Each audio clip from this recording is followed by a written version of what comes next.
Samantala, kasabay pa rin ang modernisasyon, tila napatabayaan na ng ilan nating mga kababayan ang Ifugao Rice Terraces. Kaya naman isinusulong ng ilang mambabatas ang isang panukala na magpapanatili sa dating ganda at yaman nito. Alamin natin ang detalye sa ulat ni Sam Ramirez. Isang saligang batas na naglalayong i-rehabilitate ang UNESCO World Heritage Site, ang Ifugao Rice Terraces. Yan ang nais i-refile ni Ifugao Representative Teodoro Bagilat Jr.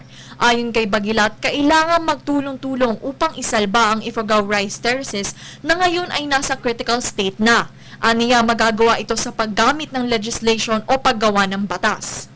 Nakasaad sa House Bill No. 5692 o Ifugao Rice Terraces Rehabilitation and Preservation Act na maglalaan ng pamahalaan ng 1 bilyong piso para sa 5 taon ng nasabing rehabilitasyon o 200 milyong piso kada taon.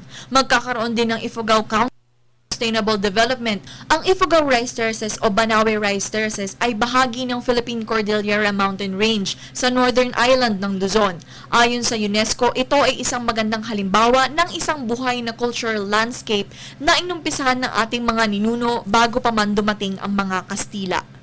Nag-uulat para sa Telebisyon ng Bayan, Sam Ramirez.